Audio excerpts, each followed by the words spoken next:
আসসালামু আলাইকুম সবাইকে। আমরা যখন পদার্থবিজ্ঞানের চলতরিৎ পড়তে যাই তখন আমরা ওইখানে এরকম জিগজ্যাগ চিহ্ন দিয়ে প্রকাশিত রোধ নামের একটা জিনিসের সাথে পরিচিত হই। আজকে আমরা এই ভিডিওতে জানবো যে এই রোধ জিনিসটা আসলে কি, এর প্রয়োজনীয়তা বা উদ্দেশ্য ব্যাটা কি, এটাকে কেন এখানে ব্যবহৃত করা হয়। আজকে আমরা এই জিনিসটা একটু বোঝার চেষ্টা করবো একটা এক্সাম্পলের সাহায্যে। তো শুরু করা যাক। ধরো তোমার 4টা জমি আছে, ফর এক্সাম্পল তুমি একটু কৃষি প্রেমিক মানুষ, ধরো তোমার 4টা জমি আছে। এখন এই 4টা জমিতে একটা বড়, কোনোটা ছোট, কোনোটা বড়, এরকম। এখন 4টা জমিতে তোমার হচ্ছে পানি দরকার। তুমি কি করবা? তুমি হচ্ছে একটা পাম্প লাগাবা। এই যে একটা পুকুর থেকে ফর এক্সাম্পল তুমি পানি আনলা, এরপর একটা লাইন দিয়ে 4টা লাইনের সাহায্যে 4টা জমিতে পানি দিবে। এখন খেয়াল করো, যেহেতু তোমার কোনো একটা জমি বড় আর কোনোটা একটু ছোট, আবার কোনো একটু মাঝারি, তার মানে সবাই সমান পরিমাণে স্পিডে পানি দরকার নাই। তোমার দরকার হচ্ছে এটাতে একটু তাড়াতাড়ি বেশি পরিমাণে পানি যাওয়া, এগুলোতে আর একটু কম, এগুলোতে আর একটু কম, এটাতে আর একটু বেশি, বা এই বেশি কমের ভিতরে দরকার আর কি তোমার। তো তুমি সেই জন্য কি করতে পারো? তুমি যে কাজটা করতে পারো সেটা হচ্ছে তুমি এই যে জমি যাতে বেশি পানি পায় এবং এই যাতে একটু কম পানি পায় আস্তে আস্তে, এই আস্তে আস্তে পাইলেও তুমি সেই জন্য যে কাজটা করতে পারো সেটা চাই তুমি এই জমিতে কিছু একটু বাধা সৃষ্টি করতে পারো। ধরো একটু এখানে ইট ফাটকেল দিয়ে দিলে, ফর এক্সাম্পল একটা ইট ফাটকেল দিয়ে দিবা, মাটি দিয়ে দিবা, বা তোমার যদি এই জমিতে পানি শেষ একদম সম্পূর্ণ, যে তুমি কি করবা, তুমি এই লাইনটাকে ডাইরেক্ট বাধা দিয়ে বদ্ধ করে দিবা, তাই না? যাতে একটু পানি কম পায় আর এখানে কোনো বাধা দিবে না, যাতে একটু বেশি পানি পায়, আর এখানে আর একটু কম বাধা দিবে যাতে একটু মোটামুটি পায়, এখানে আর একটু এরকম করে দিবা আর কি। এখন খেয়াল করো, তুমি এই যে কোনোটাতে একটু বেশি বাধা দিয়ে, কোনোটাতে একদম বাধা না দিয়ে, বা কোনোটাকে একদম বদ্ধ করে তুমি জিনিসটাই কি করলা, তোমার এই যে পানি দেওয়ার প্রক্রিয়াটাকে, এই জিনিসটাকে একদম একটা কন্ট্রোলড প্রসেসে নিয়ে আসলা। অর্থাৎ কে পানি বেশি পাবে কে কম পাবে, তোমার যতটুকু ইচ্ছা, যার যতটুকু প্রয়োজন, তুমি সেই অনুপাতে তাদেরকে পানি দিতে পারতেছো। অর্থাৎ জিনিসটাকে বলতে পারো পুরো একটা কন্ট্রোলড সিচুয়েশন চলে আসছে, যার যত প্রয়োজন আমি তাকে তা তো দিচ্ছি। এখন তুমি এই সিনারিওটাকে মাথায় রেখে তুমি হচ্ছে নিচের এই যে কারেন্টের সার্কিটের এক্সাম্পলটা দেখো। আমাদের এখানে একটা ব্যাটারি আছে, সেটা হচ্ছে 220 ভোল্টের ব্যাটারি ধরলাম।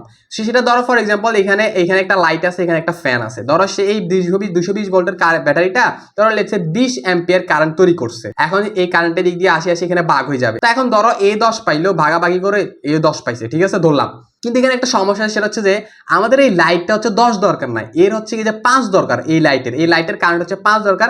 5-এর বেশি গেলে সমস্যা হয়ে যাবে। ফর এক্সাম্পল ধরো 5 গেলে এর জন্য একদম মানে অপটিমাম কারেন্টটা হবে আর কি। আর অন্যদিকে আমাদের এই ফ্যানটার হচ্ছে কি, ধরো ফর এক্সাম্পল 15 দরকার, 15 অ্যাম্পিয়ার দরকার। তো এখন তুমি এই যে যাতে এ 5 পায় আর এই ফ্যানটা হচ্ছে যে 15 পায়, যাতে তারা তাদের প্রয়োজন মতো কারেন্টটা পায়, এটার জন্য তুমি কি করতে পারবা? যেমনটা আমরা হচ্ছে যে খেয়াল করো, এই বড় জমিতে পানি বেশি দেওয়ার জন্য আমরা এখানে কোনো বাধা দিই নাই, ছোট জমিতে পানি কম দরকার ছিল সেজন্য আমরা বাধা দিই। সেম অ্যানালজি দিয়ে তুমি হচ্ছে একটা কাজ করতে পারো, যে যেহেতু এর দরকার কম, এ পাইতেছে 10, এর দরকার হচ্ছে 5, তাহলে আমি একটা কাজ করতে পারি যে এইখানে যদি কারেন্ট কম যায় এটার জন্য এখানে একটা বাধা দিতে পারি।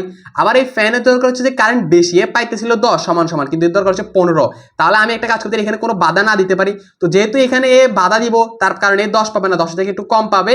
ওই যে কমটুকু পাচ্ছে সেই কমটুকু হচ্ছে এর কাছে চলে আসবে, কারণ এখানে কোনো বাধা নাই। তাহলে এর মাধ্যমে কিন্তু আমি একটা কাজ করতে পারি যে এ থেকে 10 থেকে সামা একটু কমায় বাধার পরিমাণের উপর নির্ভর করে আর কি কতটুকু কম যাবে। তো আমি এমন পরিমাণ বাধা দিব যাতে হচ্ছে এর ভিতরে দিয়ে 5 পরিমাণ যায়, আর এখানে কোনো বাধা দিব না, সেই জন্য হচ্ছে এই বাকি 5টুকু এর ভিতরে চলে আসবে। তো এই হচ্ছে আমার 15 পেয়ে যাচ্ছে, এই হচ্ছে 5 পেয়ে যাচ্ছে। আমার যেটা প্রয়োজন, যেটা অপটিমাম ছিল, আমার জন্য আদর্শ ছিল, সেটা আমি অ্যাচিভ করে ফেলতে পারতেছি। এখন এই যে বাধা দেয়, এই বাধা দেওয়ার প্রসেসটা আমার কি হতে পারে? জমির ক্ষেত্রে তো আমরা মাটি টাটি দিয়ে দিয়েছিলাম, আর এই যে কারেন্টের ক্ষেত্রে, আমাদের সার্কিটের ক্ষেত্রে বাধা দেওয়ার যে কাজটা করে সেটাকেই বলা হচ্ছে কি যে রোধ। রোধ হচ্ছে তোমার কারেন্ট প্রবাহকে বাধা দেয়, সেই কারেন্টের প্রবাহকে কমিয়ে দেয়। এখন একটা প্রশ্ন আসতে পারে, ভাই যে রোধ আসলে কিভাবে কারেন্ট প্রবাহকে কমাই দেয়? এখন আধুনিক যুগে রোধের অনেক মেকানিজম আছে, তবে সবচেয়ে সহজ এক্সাম্পলটা হচ্ছে এরকম, যে দেখো ভাই এই যে তারগুলো আছে না, এগুলো কিন্তু এক একটা তার, ঠিক আছে? এই তারটা কিন্তু একটা নিজস্ব রোধ থাকে। এখন আমার দরকার হচ্ছে কি যে এই যে লাইটটা আছে না, লাইটের ভিতরে একটা রোধ অ্যাড করা। তো রোধ অ্যাড করার জন্য আমি যে কাজটা করতে পারি, এখন তার হচ্ছে অনেক ধরনের হতে পারে। কিছু কিছু তার হচ্ছে গিয়ে একটু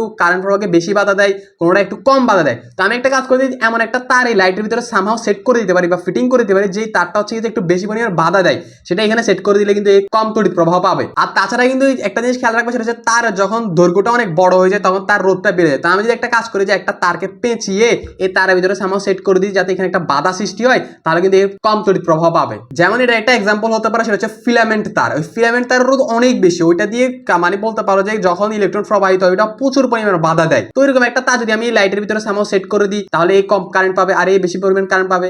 এখন সেম এই প্রসেসের মাধ্যমে, এখানে তো আমি জাস্ট দুইটা ডিভাইস দেখাইছি, এখন এমনটা হতে পারে এখানে অনেকগুলো বড় একটা সার্কিট। তো আমি ওই সার্কিটে কারো ভিতরে একটু রোধ বাড়াই দিয়ে, কারো ভিতরে একটু রোধ কমাই দিয়ে, পুরো যেই একটা জিনিসটাকে কিন্তু আমি একটা কন্ট্রোল সিচুয়েশন আনতে পারি, যাতে যার যেই ডিভাইসের যতটুকু প্রয়োজন সে যাতে ততটুকু পরিমাণে কারেন্টই পায়। তো রোধের মূল উদ্দেশ্য হচ্ছে তাহলে এটাই, যে কে কত পরিমাণ কারেন্ট পাবে সেটা রোধই নির্ধারণ করে, এবং যার যতটুকু প্রয়োজন আমরা তাকে ততটুকুই কই দিই কিসের মাধ্যমে? ওই ডিভাইসে ওই পরিমাণে একটা রোধ সেট করার মাধ্যমে। রোধের মেইন উদ্দেশ্য এটা, আর কিছু না। কারেন্টের প্রবাহকে সে হচ্ছে যায় তোমার কন্ট্রোল করে বলতে পারো। যখন আমরা হচ্ছে একটা সার্কিট দেখি, বড় সার্কিট, এরকম অনেকগুলো রোধ দেখি না, এই রোধগুলো যে জিগজ্যাগ চিহ্ন দিয়ে প্রকাশ করতেছে, এগুলোকে বলতে পারো যে ওই জায়গায় একটা ডিভাইস আছে, কোনো একটা ফ্যান আছে, কোনো একটা লাইট আছে বলতে পারো। ওই ফ্যান লাইট গুলোকে আমি হচ্ছে ফ্যান লাইট দিয়ে এঁকে না এঁকে জাস্ট ওই যে ফ্যান লাইটের যে রোদ আছে না, ওই রোদ দিয়ে আপাতত প্রকাশ করতেছি বলতে পারো আর কি। এরকম ওই যে রোদগুলো দেখতেছো, ওই রোদগুলোকে এক একটা ডিভাইস চিন্তা করতে পারো। হতে পারে ওইটা একটা ফ্রিজ, হতে পারে ওইটা একটা লাইট, হতে পারে ওইটা একটা ফ্যান।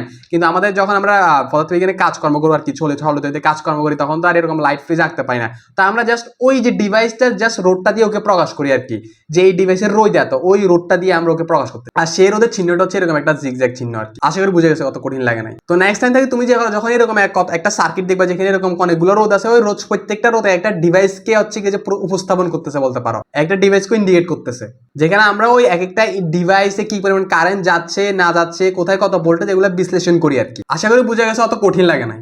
বাস্তব জীবনে জিনিসগুলো একটু অন্যরকম ভাবে কাজ করে। ধরো একটা কোম্পানি একটা লাইট বা যে কোনো একটা ডিভাইস বানাইলো, তো ওই ডিভাইসটা ফর এক্সাম্পল ধরো 8 অ্যাম্পিয়ার কারেন্ট নিতে পারে। ধরো ফর এক্সাম্পল 8 অ্যাম্পিয়ার কারেন্ট নিতে পারবে। 8 অ্যাম্পিয়ার কারেন্ট গেলেও ওর সর্বোচ্চ আউটপুটটা দিতে পারবে। তো এখন এই 8 অ্যাম্পিয়ার কারেন্টটা পাওয়ার জন্য ওর ভিতর কি পরিমাণ রোধ সেট করবে ওনারা, এটা নির্ভর করে কিসের উপর? এটা ওনারা বাইর করে কেমনে? ওনারা এটা এইভাবে বাইর করে যে দেখো, আমাদের বাসা বাড়িতে সাধারণত যে কারেন্ট গুলো আসে সেগুলো সাধারণত 220 ভোল্ট এরকম একটা ফিক্স থাকে। তো ওনারা করে কি, দেখো আমার একটা বাল্ব হচ্ছে 8 অ্যাম্পিয়ার কারেন্ট নিবে আর ওই পাবে হচ্ছে 220 ভোল্ট।